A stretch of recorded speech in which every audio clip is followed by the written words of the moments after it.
గేట్లు మూసేస్తేనే సమస్య పరిష్కారం అవుతుందని కాదు. ఆ సైడు ఈ సైడు దాని మీద ఆ బ్రీచ్ ఉంది. ముందు ఆ బ్రీచ్ క్లోజ్ కావాలి. అది వైఎస్ఆర్ కాంగ్రెస్ పార్టీలో ఆ బ్రీచ్ పడింది. ఇప్పుడు కూడా బుకాయిస్తున్నారు. బుకాయింపులొద్దు. నేను వచ్చి 80 రోజులైంది. 80 రోజుల్లో మా వాళ్ళు దాన్ని డయాగ్నోస్ చేయలేకపోయారు. రెండోది అన్ఎక్స్పెక్టెడ్గా హెవీ రెయిన్స్ వచ్చాయి.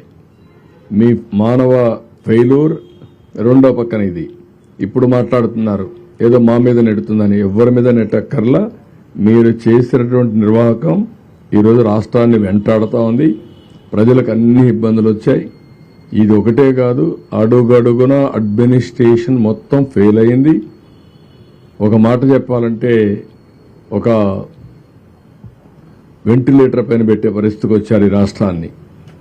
అందుకని ఒక పక్క ఆర్థిక ఇబ్బందులు, ఒక పక్క అడ్మినిస్ట్రేషన్ డిఫంక్ట్ కావడం, డిపార్ట్మెంట్స్ అన్ని పనిచేయకుండా పోవడం, ఇంకొక పక్క తప్పుడు పనులు చేయడం, ఇంకొక పక్కన మీరు చూస్తే ఎక్కడికక్కడ బురజల్లే కార్యక్రమం చేయడం, ఇలాంటివన్నీ చేసే పరిస్థితికి వస్తున్నారు. ఇవన్నీ ఎక్కడ క్షమించే పరిస్థితి ఉండదు.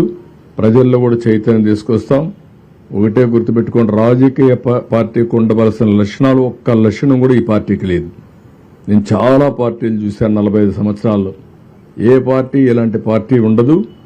ఒక రౌడీలను పెట్టుకొని, గూండాలను పెట్టుకొని రాజకీయ పార్టీ నడపాలి, నేరాలు ఘోరాలు చేయాలంటే కుదరదు. ఆ విషయం గుర్తుపెట్టుకోండి. నేను నిన్న ఈరోజు ఎప్పుడు చూస్తున్నాను, ఇంకా బుకాయిస్తున్నారు. బుకాయింపులు మానండి, వాస్తవాలకు రండి.